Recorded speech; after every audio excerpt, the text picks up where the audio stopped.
My name is Aaron McManus, and you are listening to the Battle Ready podcast.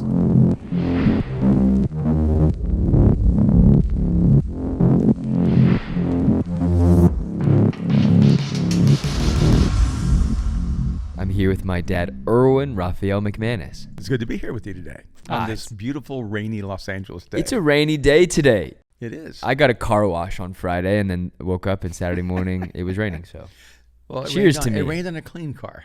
It rained on a clean. It was dirtier after the rain than it was before. Which welcome to my LA. stepdad used to tell me, I don't care if you're going to go play in a puddle. I want you to be clean when you go to play in the puddle.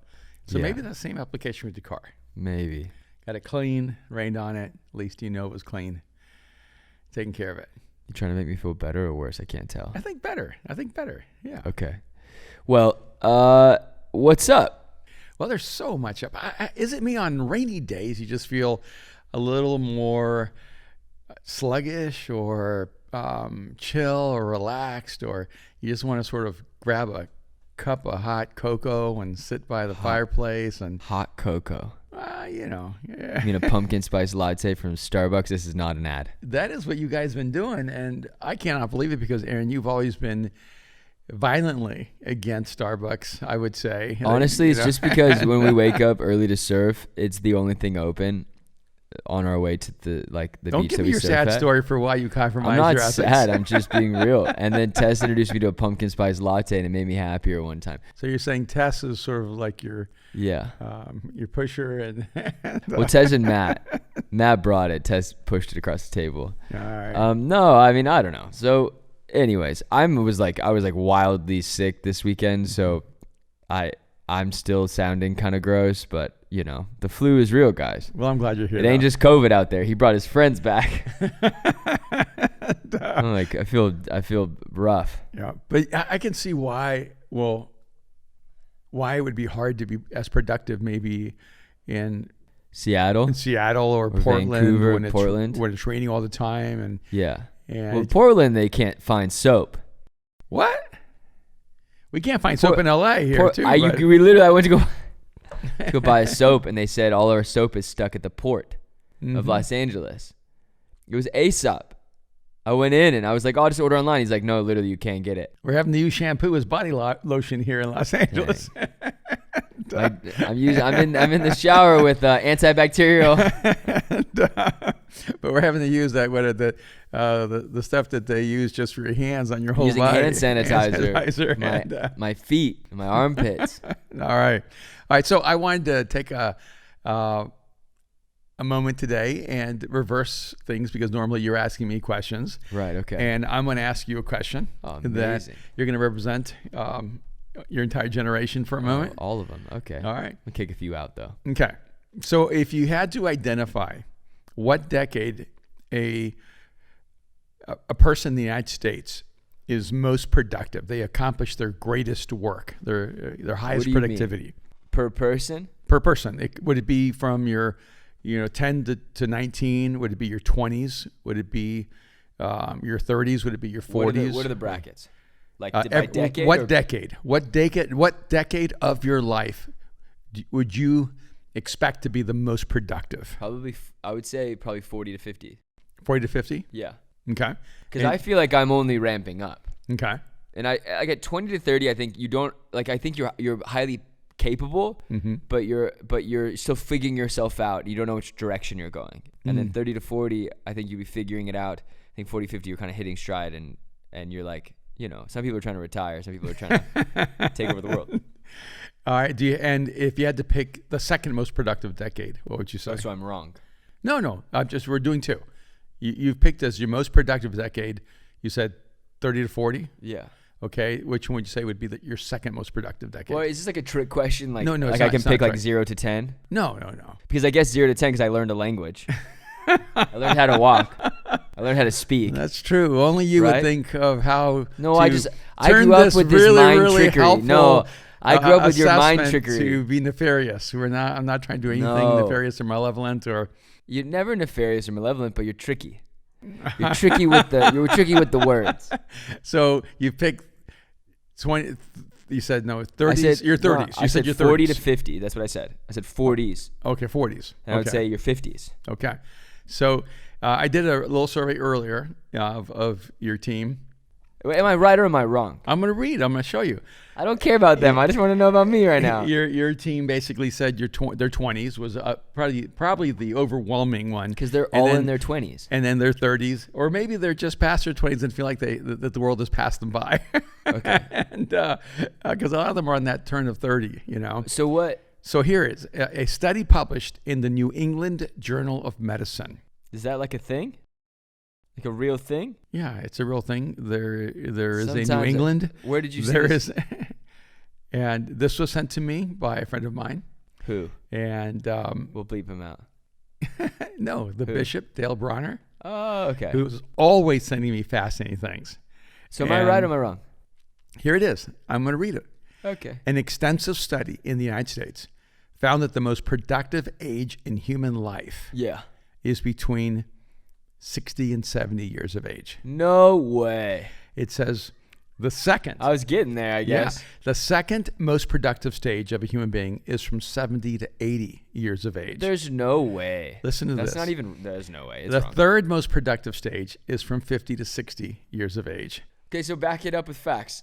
Why is it? And what was the average- test study and what was the parameters? The average age of the Nobel Prize winners is 62. Yes, but The no, average. Hold on, stop. No, stop. Just don't run me over. Don't run me over. No. Yeah, but you win a Nobel Peace Prize or a Nobel Prize because of what you did in your 30s, 40s, and 50s. Not because what you did at 62 is excellent. It was that you had 30 years of work to back it up, right? Or no? And so they achieve their highest level of productivity. This is like baseball. You get paid for what you did, not for what you're doing. The average age of presidents of prominent companies in the world is 63. Okay. The average age of pastors of the 100 largest churches in the United States is 71. The average age of popes is 76.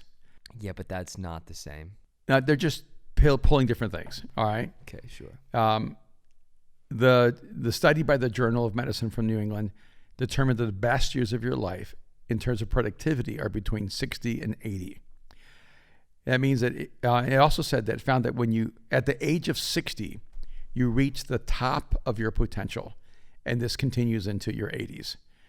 And therefore, if you're between 60 and 70, 70, 80, you're actually in your two most productive decades of your life. Now, Sure. But what are the parameters, right?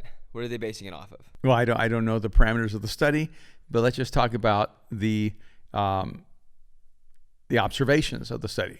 Sure. All right. So it seems that you're having a hard time believing that the most productive decade of a person's life would be from the 60s to the 70s. No, that doesn't surprise me because you're very productive and you're in your 60s. But a lot of it is like a culmination of your ability to be effective, and that's been based off of the last 20 or 30 years. Like your ability to write a book as quickly as you do, your ability to like come up with new stories. You've had quite the gestation period for a lot of your ideas and concepts. Maybe it's that you are more confident in your mind and your ability now. I'm not sure, but why do you think it is? Well, I think there's a couple of things that are really important here, but one is I think the reason this may be accurate, which I think it probably is, Okay. that you're most productive from the 60s to 70s, is that you may not be more active, because in your 20s you may be incredibly active. You have a lot of energy. You're doing a lot, but you may not be as productive. And then in your 30s, you may be working really hard and you're paying the bills and you're taking care of your family and you're trying to be responsible, but you may not be your most productive. Right. You're building skill sets. You're building disciplines. You're building competencies. Right. You're also building, in that sense, the war chest from which you can live out your 60s closer to your natural talents, abilities, and gifting. Okay. And so I look at it and go, I was way more industrious in my 20s. I worked hard. Okay. But I was so unproductive. Right. Like when I look at my 20s, I feel like I could put all that I produced in a thimble, and but I worked like Niagara Falls. And I feel like right now my effort sometimes is of the amount in a thimble, and my productivity is like Niagara Falls. Right. So I'm wondering if some of the shift is actually the learning model, that if you stay with it, you learn how to be highly productive with much less energy and even like workload. Okay. And you know, even if there are other studies would, you know, counter it, I thought this study was really helpful for a couple of reasons. Don't you think 20-year-olds are putting way too much pressure on themselves to be completely successful by the time they're 28? I don't know. No? I don't know. Do you? Well, it feels like there's almost like two streams in our culture right now. Okay. Those in their 20s who seem to have almost lethargy. They have they're defined many ways by apathy, and they're not driven to accomplish significant things with their life. Okay. And then there's other 20-year-olds who have almost at times this anxiety of, I'm not enough, I'm not getting there. Life is slipping me passing me by. Life is slipping away. My opportunity is slipping away. Yeah. You know, I'm 27. I missed it. You know, and so there's almost like this frantic sense that you're never going to achieve the bigness of your dreams. And those are two extremes, obviously. But it does seem like those are two giant rivers that describe the culture right now. What would you say to someone my age or someone like, well, how do you want to break it down? What would you say to someone in their teens going, I'm getting out of high school. Everyone says I have to go to college. Is college the only way? Or what do I do? Because we get hit up a lot. Like, should I go to seminary? Should I go to get my master's? Should I go be a lawyer? What should I do with my life? Yeah, I think that what I would say is don't, and I mean, this is not original to me. I just think it's really true. Don't overestimate what you can do in the short term, and don't underestimate what you can do in the long term. What does that mean, though? What that means is a lot of times we set goals for ourselves. By the time I'm 35, I'm going to do this. By the time I'm 30, I'm going to do this. By the time I'm 25, I'm going to do this. And we overestimated our talent or our awesomeness, our greatness, and we underestimated how hard it is to get to that, because you have exceptions to the rule. You have a friend who's in his mid-20s and already has a multi-million-dollar company. No, hundreds of millions. Hundreds of millions. Yeah.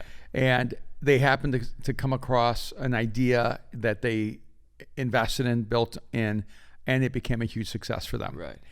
And that's the aberration. It's not the norm. It's not the norm. But because we have so much information, the aberration becomes the norm. We think, oh, that's what's supposed to happen to everyone. So the guy on the internet saying, I was a multimillionaire by the time I was 26 years old. Here's how you can do it. Right. That's not the norm. Right. There are a lot of mitigating factors that affected that. Right. And along the way. So you can overestimate what you can do in the short term, and you might underestimate what you can do in the long term in terms of if you can develop focus and intention, if you can if you can develop determination and resilience, if you can stay with something, not just for a few months, but not even just for a few years, but if you can stay with something for a couple of decades, you will begin to develop an incredible expertise and a skill in that, and it'll get easier and easier and easier. Yeah, I was talking with someone. They sent me a message, and they were like, having a hard time with my job. So, what's wrong with your job? Well, I just don't feel purpose at my job. Right. And and I asked, they're like, I think younger 20s, and they had worked for a church before or a nonprofit before, and now they're working for a for-profit business, and they're like, I'm just not passionate about it. And one thing that I really wish I had done a bit more when I was younger was, one, I knew I wanted to work for you, and I wish I had taken like 5 to 10 years of just not working for you early on, to go to boot camp with someone else that does not love you. I think it's like something, because I when I'm around you, there's a lot of love. So even if it's harsh, it's like I still know you love me. You're not gonna leave me hanging out to dry. You're always gonna help develop me. But when you're working with someone who does not love you, that only likes you and hired you for what they see on the outside and maybe what they might see on the inside, potential. Right. They can harness that potential, right? It's on them to help you develop. Versus sometimes there are things that I'm sure you're like, man, I wish I could change you at times, but you kind of accept me for being your son, and then you kind of try to develop me over the long game. I do think I wish I had a few jobs before, in between working for you, and those are the things that I wish I'd kind of extended a bit more, just to learn how to fail more in a different setting. What is it like to quit a job or transfer a job and to like get a new one and to interview and to the whole thing. And I only have a few of those processes versus people who have kind of had a 10-year career when they're young and go, okay, look, I know exactly what I like and don't like. I like corporate or I don't like corporate. I like big business. I like small business, or maybe I want to work for a nonprofit or for-profit, and kind of develop where I think we make these decisions really early on of like, oh, I'm not passionate about it. Right. And I'm like, you know what? I wasn't passionate about, washing dishes at a bar. Like I wasn't passionate about that, but it helped me develop some sort of like character of going like, if I can do this, I can pretty much do anything. Like moving boxes at the office really is no big deal. Like, you kind of create this like, context for what's really hard work. And when we talk about it now, because like when we see someone doing a really hard job that no one would want, I have so much respect for that person. Yeah, I think that one of the misconceptions is that the world should always allow you to live out your passions. Right. I mean, doing something you're passionate about is actually in many ways a luxury. It is a luxury. And I think that in your 20s you should probably realize that this is the decade where I should be taking the most risks. Right. This is a decade where I should be in the high learning mode. And frankly, it's not the decade you're building the fire, it's the decade you're building the furnace. Because a lot of us, we want to do whatever we're passionate about. That's the fire. Right.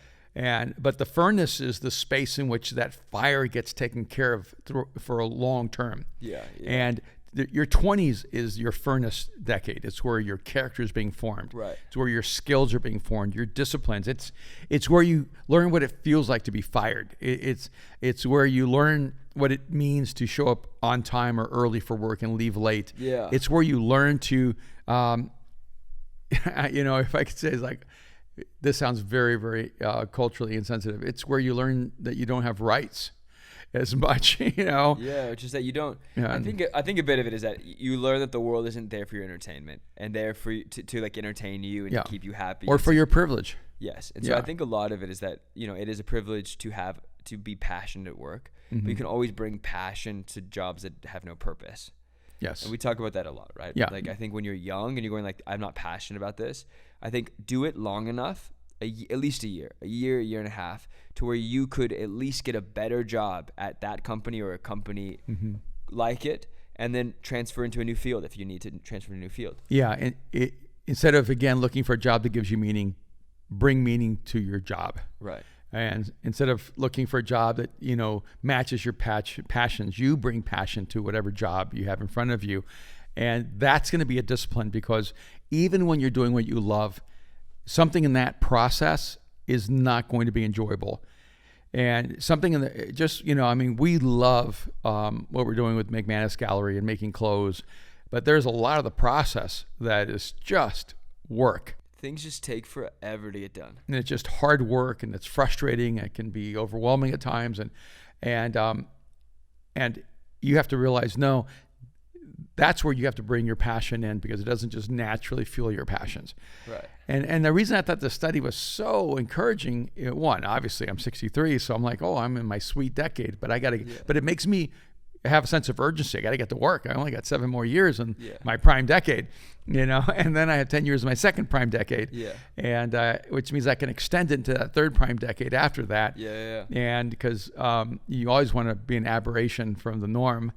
And, but I just also think you should breathe and go, oh, I don't have to be at the finish line at 34, 35. Right.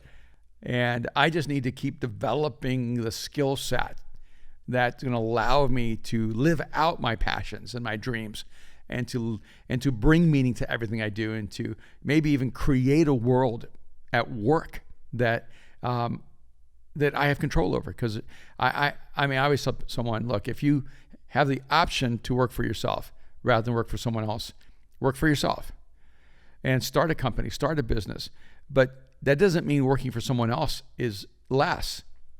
And you have to figure out where your gifts and talents and passions are. Some people go start their own company and are miserable all their lives because the part the owner did, they're not good at.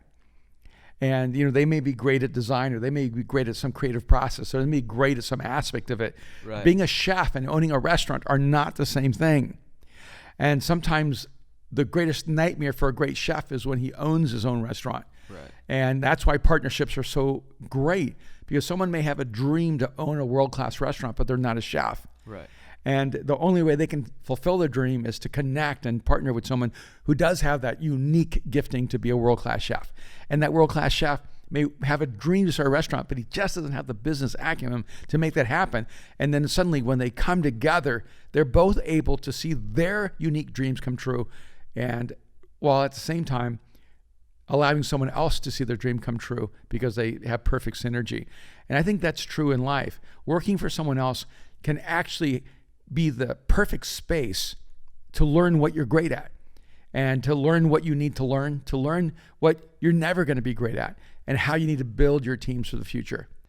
Okay, so if we're talking about productivity, do people need to go to college anymore? Well, I think the number one reason people go to college in our society. No, don't give me the why. Give me the no. I like it this way. Should people go to college anymore? Well, you see, there's a question behind the question. Do we want to keep unemployment down? Because I think the number one reason we drive people to college is to keep unemployment down. And because most people who go to college never do anything that the degree trained them to do. Yeah. And so if you look at it objectively, you have to go, the primary reason to keep people in school is to keep them out of the market. And so you're keeping unemployment down. And so we're actually paying people not to work by paying them to go to school, or we're giving them grants. That's okay. And government loan. Well, right now most people aren't. I mean, most people are getting something. A lot of people are getting something, but I wonder what the percentage of people who actually get some kind of scholarship is in the right, or their parents are paying for them to go to school. Right. Yeah, and so I would say that if you know that college actually prepares you for what you want to do with your life, then college is essential. Right. And then if you don't know it all, I think college is really helpful because it gives you an interim period to figure it out. But it's not because you're studying to prepare for your degree. It's really because you're in a holding space where you can hopefully learn how to learn, grow as a person, mature emotionally, relationally, and be more prepared for the real world. It's sort of like, it's almost opposite of the G League for basketball, because in the G League in basketball, you're playing the sport that you're trying to play professionally. In college, it's like a G League, but for a different sport. You're not learning how to succeed in the business world. You're learning how to succeed in the academic world. Right. And unless you're going to stay in the academic world, it's not really preparing you for that world. It's very interesting, isn't it? Yeah, and so I think what's happened is that we have a system that works so well because education was the number one, I think, factor to pull people out of poverty, by the way. So education is really, really important. But becoming educated and going and getting a college degree are not the same thing. A person can become incredibly educated now if they're driven to learn online, and if they access learning on their own. And so there's no excuse anymore for anyone in the developed world to be uneducated. You may not be able to go to Harvard, but you can get a Harvard education. And you can learn from the brightest minds in the world. How? You can by accessing through books, through masterminds, through mediums online, and you can access, I think, the greatest learning in the world, and through the internet. Let me ask you a question. Do you wish you had gone to college or not? I did go to college. I said, do you wish you would have gone to college? Like, would you have changed it if you could have changed it? No, I loved my college experience. Okay. Yeah. I wouldn't have gone. I thought it was a waste of money. No, and I wouldn't have gone, not one day. But I needed to go to realize I didn't want to go, so it's fine. And I loved my college experience. Did you? I didn't not love it. I loved it too, but I realized I didn't need it. I wish I had gone to be a cook, because then like I don't sit at home and like wonder how to like do what I do. I like sit at home and wonder like, frick, I have to Postmates again because I don't know how to cook anything in my life. I can make pasta, but I get fat. Like I do like things. I don't feel like the university system actually teaches you anything except for how to read, and then what to read, and then how to think, and well, they also tell you what to think, and then if you decided to drink the Kool-Aid or not, depending on what professor you fall in love with or XYZ, really determines so much of the outcome, right? But I love education. I don't necessarily love how we become educated. You know, I think the elementary school, middle school, high school years make a lot of sense. Maybe, you know, like it's high structure, learning how to like turn things in, how to like fill things out, how to really like understand and how to read and how to break it all. You know, I'm terrible at math, but like there should be a certain point like in high school when they realize you're garbage at something and really steer you a different way. Yeah. Well, here's the thing. Like, here's what they don't really tell you. What? Your personality structure is mine personally. Your personally. Okay. Is highly entrepreneurial. Okay. Entrepreneurs don't do well in college. I did good for the first year. I mean, no, they don't stay. No. And people who make straight A's usually aren't the people who start the companies. No. And it's usually people who drop out. Right. And, you know, I loved college for an endless number of reasons. And I went to Chapel Hill and I went to Elon University, and both Elon University and UNC Chapel Hill were overwhelmingly great places for me to grow up as a person, because I probably needed time to grow up as a human being. I didn't know what I was going to do with my life. I didn't know why I was here. And it helped me search, actually even helped me search for God. It was when I was studying philosophy. Yeah. And I think that I was on a desperate search for meaning, and it gave me the space to do that. And I would say that 80% of the classes I took were an absolute waste of my time. But if I could frame the question just a little bit differently, if I'd had the option, Erwin at 18, you can go to college, you can go to postgraduate for the next 8 years, which is basically what I did, you know, getting my degrees after high school. Or you can go and be mentored by this entrepreneur who'll teach you how to start a company, and over the next 8 years, and where you can be financially independent and own your own business, I would choose that. And I didn't know that was an option. And so the only options I knew growing up was the only way you get out of poverty is to be educated. Right. And now those aren't the only options, and they're not even the best options. And so that's why it's hard to answer the question. This is the thing. I value education. I do. I really do. But I do feel in so many ways it was not necessarily, education did not equate to productivity for me. I was not that productive in school. I tried to be. I just did not work within the bounds of like kind of the parameters they gave me, you know? How does one, so say you're like in your teens, you're like, I need to go to college, or do I need to work? You took some time off between high school and college, and you figured out you really needed to be educated. Yeah. Because you're like, education is the path my way out. You know, for me, it was different. You always were educating us. You were very engaged in our education growing up. And mom was a teacher. So like, I felt like I had been overly educated to a certain degree at a certain point. I also knew I didn't work within the system. And 8 more years of college was not going to work for me. You know, you were a student of the craft. You really did go for it. But how do you know, if you're trying to do your own thing and trying to do things differently, what advice would you give to someone who you know is going, okay, I still need education, I still need a high value for reading and learning and understanding and how to think, but like how do I increase my productivity as a young person? Like, am I doing too many things? Like, what would you say? Because was it just that you were like a shotgun and you were just kind of spraying your productivity across the map? Or when did you figure out how to hone into your gifts and your skills? Or is it, you know, you can't do that without the other? Or how can you speak to that a little bit? I gave you the most murky question you could possibly. You can swim in that swamp as long as you want. Okay.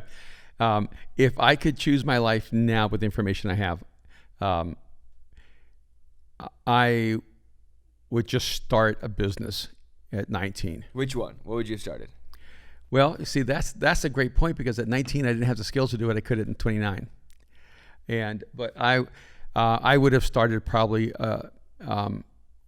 like a life development coaching company. Okay. And because what I'm really good is accelerating people's success. And I knew that even at a young age.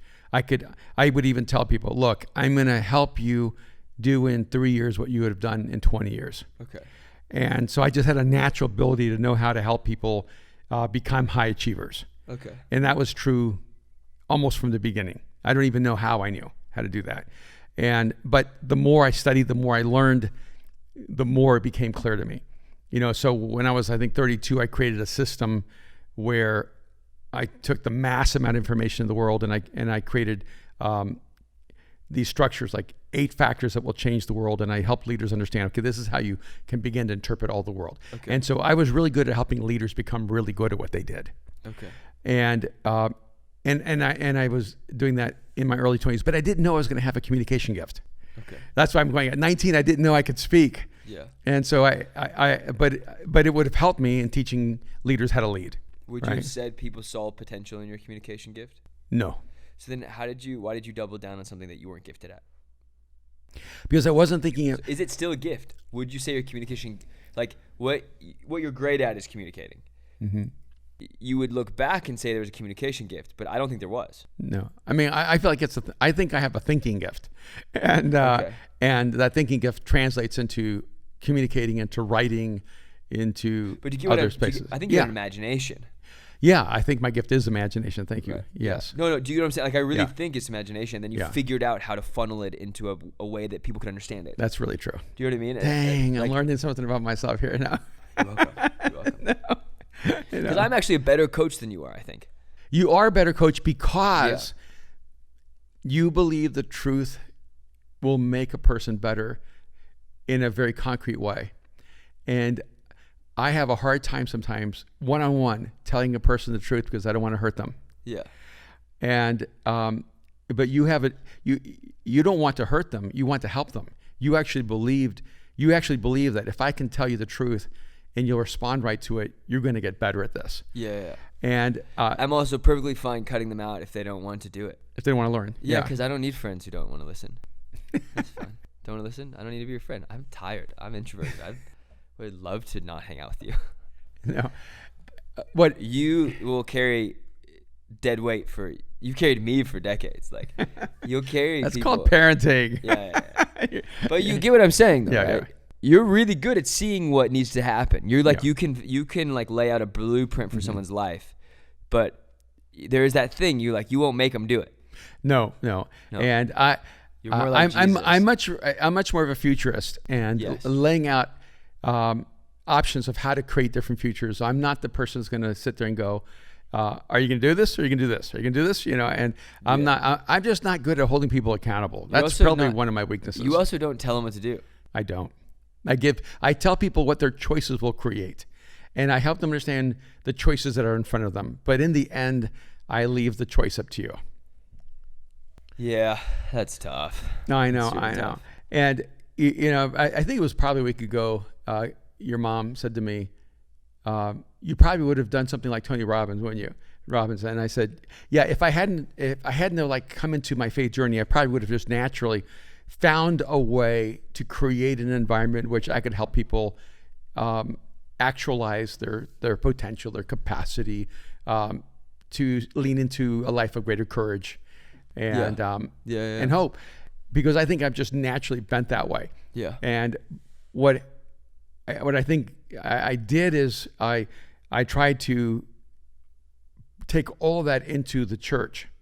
And one of the great challenges I think I had was that the church moved so slow and I moved so fast that I always had to deal with this tension of you're dragging a dead elephant. Sometimes I was trying to motivate a cemetery and to become an army. And I think sometimes we don't actually realize how detrimental, strangely enough, the church can be to actually creating the future humanity desperately needs. Yeah.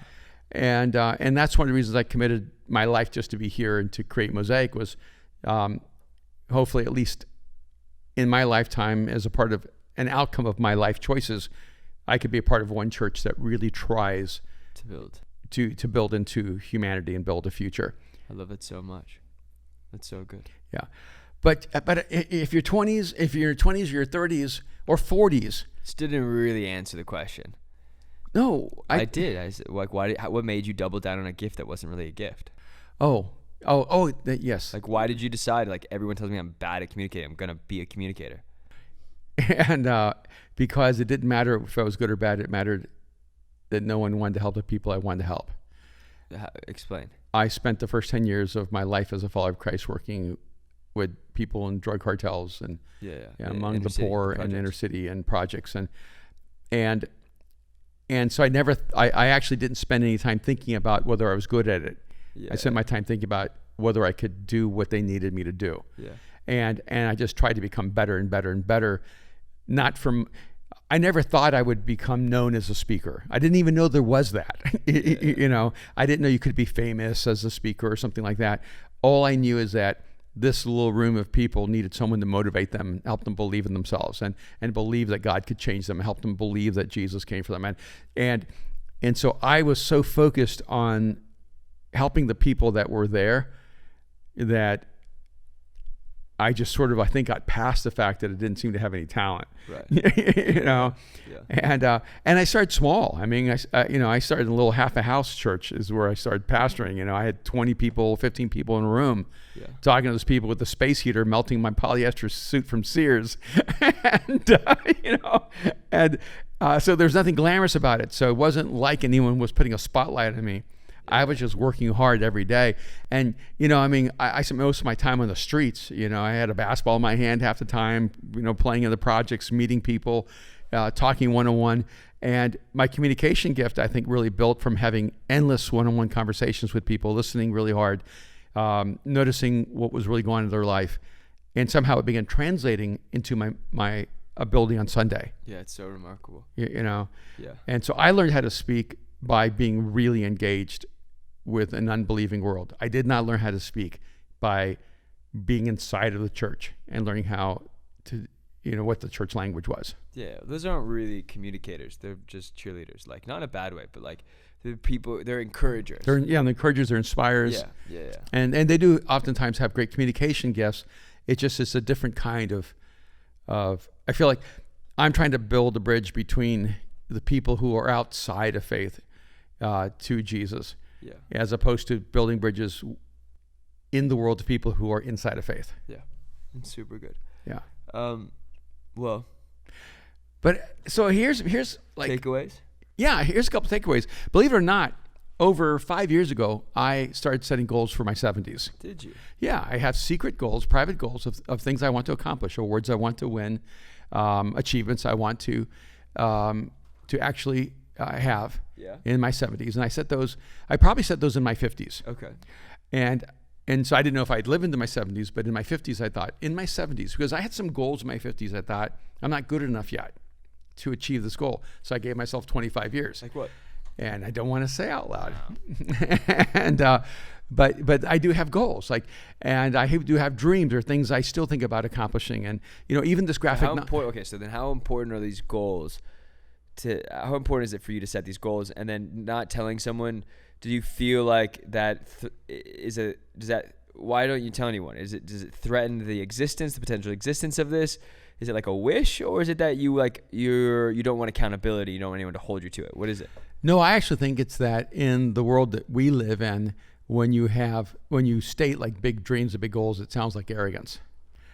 I don't care what they think. You know, but like one of my goals was to write a graphic novel. Okay. And I'm in the middle of that now, but I've had that goal for over a decade. It's insane. You know, the artist who's doing the illustration for your graphic, the graphic novel is amazing. The scripts or like I guess the storyboard's incredible. Yeah. He wrote it all out, and then you had like a really cool person from Marvel, like format it especially for graphic. Yeah, he really helped me with character development so much. Yeah. You know, and for over 20 years I've had goals in the world of writing different kinds of genres like novels and science fiction and different things like that. And you know, I was more involved in film, you know, a decade ago, and so I actually threw into my future. I wanted to be a respected director in my 70s, and to direct films that were acknowledged for their artistry and their work.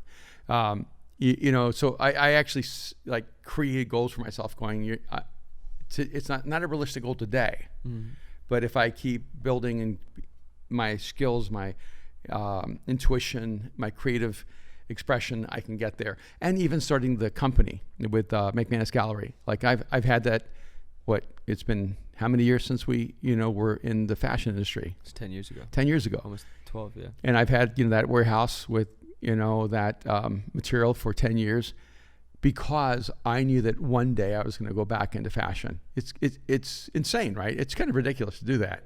There are not a lot of 63-year-old fashion designers that are starting from scratch again and everything. And very few 33-year-old sons that want to actually design fashion with their dads. It's fun. It's cool. But that was a decade goal that I've held on to. And when Kim would say, why don't you just sell that stuff? I'm going, no, because one day I'm doing this again.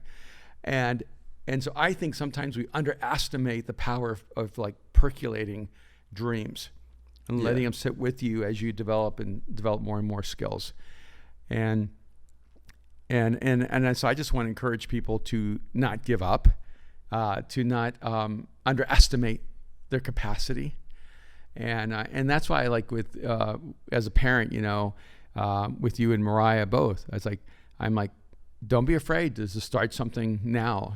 Don't worry that it doesn't succeed in 2 or 3 years. Maybe this dream won't be the dream that breaks through, but what you learn in creating that dream, those are the skills that you need to keep going forward. Yeah. And every time we do something, we just get better at it, and we just had we had a couple of efforts and they didn't go the way we wanted to. And it can be really frustrating. I'm like, nah, we're just paying for our education, right? And no one else is going to find out about the shirts. They're pre-shrunk. They haven't shrunk yet. They're not pre-shrunk. We haven't shrunk them yet. Mm-hmm. So they haven't been washed and dyed. When they wash and dye, they'll be assume the right block. We had a meltdown on Friday. Yeah, but all those T-shirts things, and I was like, yes, they were the wrong size. Can you leave so I can cuss myself out? It looked so bad. Yeah, and so I just think that life is like, it's like what Jesus talked about with the harvest. It's like there's a season in your life you're supposed to be breaking down the ground. Like fallow ground. You're supposed to be taking out the rocks and breaking through the hard ground and getting to the good soil.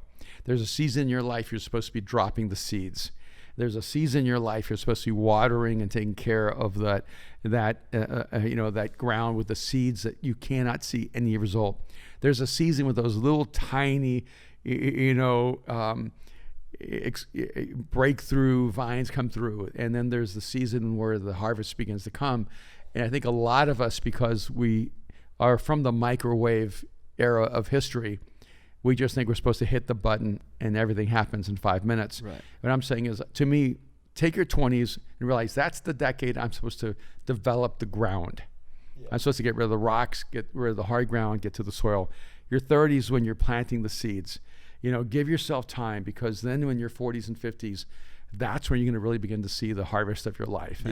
And I do think that if you do this right, your 60s can be your most productive years. I love that. I mean, I get it. I see it. I didn't mean you're past your prime, but I just know how like productive you were in your 50s to 60s. I see it from you, and I was like, I don't know how much more productive you could be than 50 to 60. Like how many books you put out, how many companies you started, how many companies you lost, how many companies started again, how many ventures, how many campuses, how many leaders did you build, venues did you speak at? Like your roster is quite, it goes deep. Your legacy is deep just in that decade. Like I don't know how, what you can do in this one is going to be even more. It's going to be even greater. So what I would say is this: if you're young and you're trying to figure it out and you're like, I want to leave a legacy and I'm not entirely sure how to be productive, stop focusing on what you're passionate about. But I'm meaning this: be passionate about things and go for them. But if your job doesn't make you passionate, you have another 6 hours before you go to sleep, when you get home to when you go to sleep. Sometimes 8 hours, depending if you sleep badly. You can work and build at something completely different and start a new company, start a new set of skills. We have a guy here who's 2 days a week is going to start like learning how to code because he wants to go into tech. Like it's just, it's a world of possibilities, and you start somewhere. And I don't think honestly, I think the most successful people come from really boring realities. Because they've committed to the mundane to accomplish a specific task. Feed me, feed my family. And then they start risking with what they have. You know, okay, I'm smart enough to learn this new trade. I'm smart enough to learn this new gifting. I'm smart enough to invest in myself and to like expand my world and to take risks. And will you be willing to do that when you are comfortable? Yeah. Oh, and here's the answer. What's the answer? If you want to have a secure job, go to college. Okay. If you want to create a future that comes out of your imagination, then go to work. Okay. I like that. And if you can do both, go do both. Yeah. Yeah. Love Someone will pay you to go to college so that you can create your company on the side. I think that's the best option. I love it. I love it. I love it. Brooke's hating us because if she could get paid to read books for the rest of her life, she would. But no, then she'd be miserable because she should have spent her life writing books. That's also true. But she would have done both at the same time. Okay, with that, you did. You guys went to the same university too, huh? Best school, best school. I know. I think that's why my dad loves you so much. That's how I know she's bright. Thank you. Got that Tar Heel blue. It's so crazy. But I like, if I see anyone who's from Duke, I talk trash immediately, like as if I'm from Tar Heels. You have from Chapel Hill. It's in the code. There is a code. Like Pepperdine, this is the thing. Like I should have finished college. I probably should have, but I didn't. And this is where we're at. And I'm not mad about it. I like where I'm at. I always want to be further. And I think that's a whole nother episode of like being happy where you are. And also, you know, what do you do with the anxiety of wanting to do more and be more and accomplish more? And, you know, how do you turn that anxiety into something that's a mechanism that works for you, not works against you? That's something I would love to talk about maybe the next time. But it's interesting that the productivity level is, 50 to 60. Yeah. So maybe don't be discouraged. Maybe that's a testament to like 20 to 30s. There's a lot of wasted energy. Yeah, I think so. Hey, not finishing college cannot hold you back from living the life that God created you to live. Right. Not going to college can't hold you back. And by the way, going to college and finishing it can't hold you back. No. and but being an idiot can. Yeah, the choices you make today. It's true, right? Yeah, the choices you make right now are the only ones that will affect your future.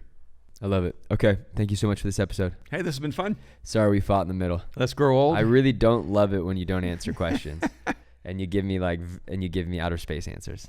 All right. Stay young at heart. Stay young at heart.